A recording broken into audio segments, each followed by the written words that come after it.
Mole fraction की बात करते हैं जी। मोल फ्रैक्शन हमारे पास क्या है इसको समझने की कोशिश करते हैं। जैसे हम कोई भी बीकर लेते हैं और उसके अंदर जो है हम सोल्यूशन कोई भी बनाते हैं, ठीक है। और हम कहते हैं कि लेट सपोज ये हमारे पास एक बर्तन है और इसके अंदर जो है हमने वाटर ले लिया, या हमने कोई भी इसके अंदर जो है वो सोल्यूशन बना लिया। सोल्यूशन के अंदर जैसे कि हमने कहा था हमारे पास क्या होता है जी, सोल्यूट मौजूद होता है और सॉल्वेंट मौजूद होता है, ठीक है। तो जो कम मिकदार में हमारे पास चीज होती है वो याद रहे कि हमारे पास क्या था जी, वो सल्यूट था। जैसे कि मैंने इसके अंदर ये चीज बना दी, ठीक है। तो इसको हम क्या कहते हैं जी, सल्यूट कहते हैं। ये जो लेस क्वांटिटी में हमारे पास होता है, और ज्यादा मिकदार में जो होता है जी उसको हम क्या कहते हैं, उसको हम कहते हैं ये जैसे लेट सपोज इसमें हमने ज्यादा क्वांटिटी में ये ब्लू सा जो है वो सॉल्वेंट ले लिया है, ठीक है। तो उसको हम क्या कहते हैं जी, सॉल्वेंट कहते हैं, ठीक है।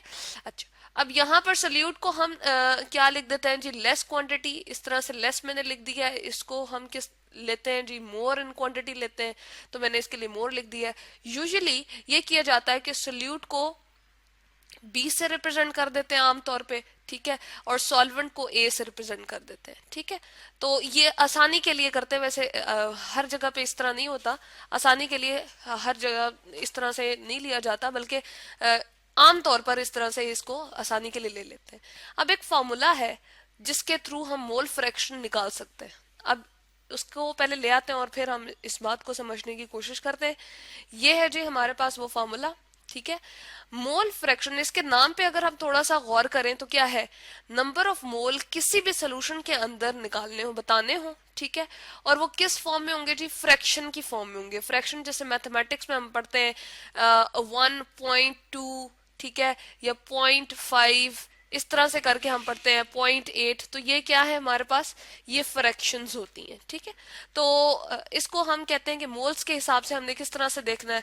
अब किसी भी सोल्यूशन के अंदर अगर हमने मोल फ्रैक्शन निकालनी हो, किसकी जी, सोल्यूट की निकालनी हो, तो इसको मैंने किससे रिप्रेजेंट कर दिया, एक्स बी से। इसका सिंबल हम यूं भी लिखते हैं मोल फ्रैक्शन का, और यूं भी लिख सकते हैं। दोनों बातें जो है वो ठीक है, सही है। अच्छा, अब इसमें जो है वो, क्योंकि सोल्यूट की हम बात कर रहे हैं तो इसलिए सोल्यूट को मैंने किससे रिप्रेजेंट किया था जी, बी से। इसलिए मैंने यहाँ पर एक्स बी लिखा है। Moles of solute divide by moles of solvent plus moles of solute, हमने ये फॉर्मूला जो है वो यूज करना है, ठीक है। यानी कि इसको सादा लफ्जों में हम यूं भी कह सकते हैं कि अगर मैं number of moles of solute को एन बी से रिप्रेजेंट करूं, एन को कहते हैं जी हम नंबर ऑफ मोल्स, और नीचे नंबर ऑफ जो हमारे पास मोल्स है, मोल्स ऑफ सॉल्वेंट, उसको हम ए से रिप्रेजेंट कर दें, और मोल्स ऑफ सोल्यूट जो है उसको हम अगेन बी से रिप्रेजेंट करें। तो अब हमारे पास टोटल कंपोनेंट ही इसमें जो है वो दो है, एक सोल्यूट है और एक सॉल्वेंट है। एक से ज्यादा हमारे पास सोल्यूट भी हो सकते हैं, हम बीच में डाल सकते हैं। उसके लिए फिर हमें जो है वो हर एक की अलग अलग से मोल फ्रैक्शन जो है वो फाइंड करनी पड़ेगी। लेकिन यहाँ पर चूंकि एक ही सोल्यूट हमने लिया, लेट सपोज नमक ले लिया पानी के अंदर, या चीनी ले ली हमने पानी के अंदर, तो इस तरह से फिर हमारे पास ये फार्मूला बन जाता है जी, एन बी, हम यहाँ पर दोबारा से लिख देते हैं एन बी डिवाइडेड बाय ये टोटल हमारे पास नंबर ऑफ मोल है जो इस सोल्यूशन के अंदर मौजूद है, तो इसको एन टी भी लिख सकते हैं, ठीक है। अब ये किस तरह से हम निकालते हैं जी नंबर ऑफ मोल्स, इसका फॉर्मूला पहले हम पढ़ चुके हैं, लेकिन इसको दोबारा से हम यहाँ पर ले आते हैं ताकि बात थोड़ी सी मजीद जो है वो हमें वाजे हो जाए। यहाँ पर क्या है जी, नंबर ऑफ मोल्स अगर निकालने हो तो मैस इन ग्राम हम लेते हैं, डिवाइड करते हैं मोलर मैस से, और इसको लिखते किस तरह से रिप्रेजेंट करते हैं जी, एन से रिप्रेजेंट करते हैं।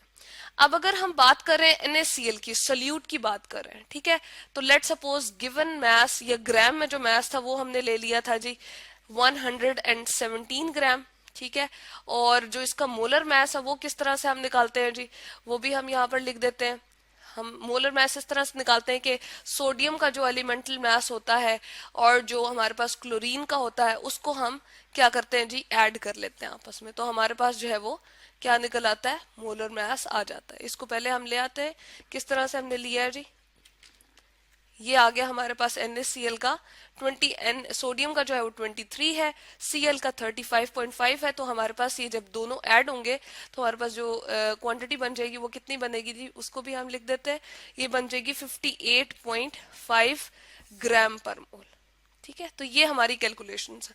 इस तरह से हमने क्या निकाल लिया है नंबर ऑफ मोल्स निकालने के लिए हमने दो कैलकुलेशंस अपने सामने रख ली। तो इसको मैं लिखूंगी जी एन बी, ठीक है। और चूंकि ग्राम में ऊपर लिखता है हमने मास, ये हमारे पास एक फॉर्मूला पूरा बन गया। इसको ब्लॉक में कर देते हैं ताकि हमारे पास ये याद रहे, ठीक है। और कितना है हमारे पास जी, 117 ग्राम हमने नमक का लिया है। डिवाइड कर देंगे इसके मोलर मास से, जो कि कितना है 58.5 ग्राम पर मोल, ठीक है। क्योंकि मोल्स में हमने निकालनी है ना ये कैलकुलेशन, तो क्या है ग्राम ग्राम से खत्म हो जाएगा, और जब हम इसकी डिवीजन करेंगे तो हमारे पास जो आंसर आएगा वो आएगा जी 2 मोल्स। 117 को जब हम डिवाइड करेंगे 58.5 पे, तो हमारे पास NaCl के या सोल्यूट के जो नंबर ऑफ मोल्स आ जाएंगे Nb से, जिसको हमने रिप्रेजेंट किया, वो कितने आ जाएंगे जी, वो हमारे पास 2 मोल्स आ जाएंगे, ठीक है। अभी हमने सिर्फ ये एक मोल्स जो है वो सोल्यूट के निकाले। अगर हमने सॉल्वेंट के करने हो तो अगेन यही वाला फॉर्मूला यूज करेंगे, ठीक है। लेट सपोज वाटर जो है हम सॉल्वेंट के तौर पे यूज कर रहे हैं, और वो हमने कितना ले लिया जी, 36 ग्राम ले लिया था, ठीक है। और उसका जब हमने मोलर मास किया तो वो किस तरह से निकालते हैं, वाटर का जो है हमारे पास 2 H होते हैं और 1 ऑक्सीजन होता है, ठीक है।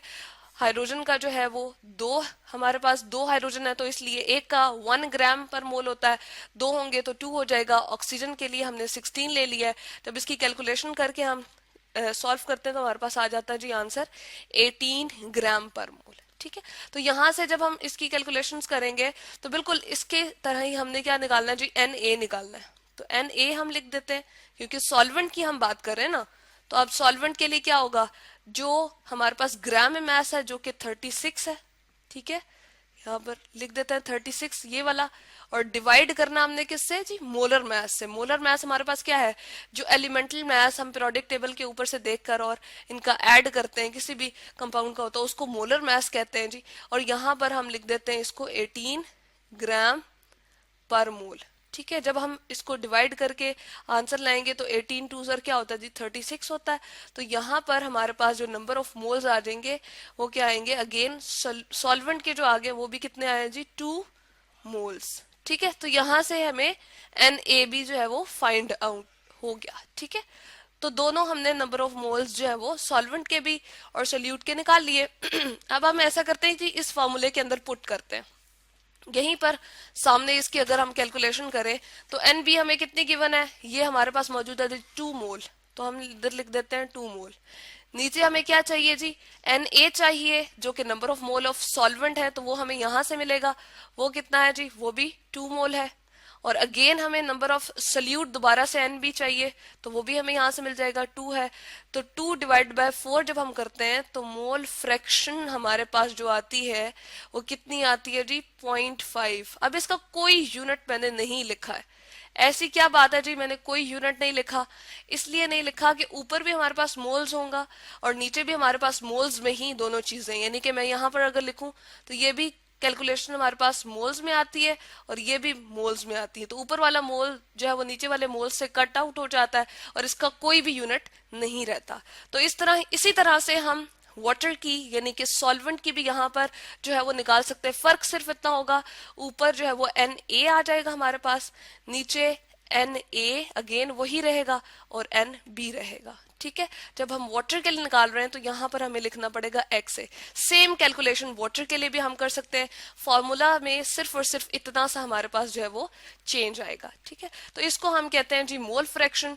किसी भी सोल्यूशन के अंदर जो नंबर ऑफ मोल्स की फ्रैक्शन मौजूद होती है, जिस तरह हम पॉइंट्स में लिखते हैं 0.8, 0.2, 0.3, सोल्यूट की या जितने भी नंबर ऑफ सोल्यूट होते हैं, जितने भी हमारे पास जो है सोल्यूट हमने यूज किए होंगे उनके निकालनी हो या सॉल्वेंट की निकालनी हो, तो वो हम इस फार्मूले से निकालते हैं। उसके जो मोल्स हैं वो ऊपर रखते हैं और नीचे टोटल नंबर ऑफ मोल्स से डिवाइड कर देते हैं, तो हमारे पास क्या आ जाती है जी, मोल फ्रैक्शन। इसका कोई यूनिट नहीं होता और इसको इन सिंबल से हम रिप्रेजेंट कर सकते हैं।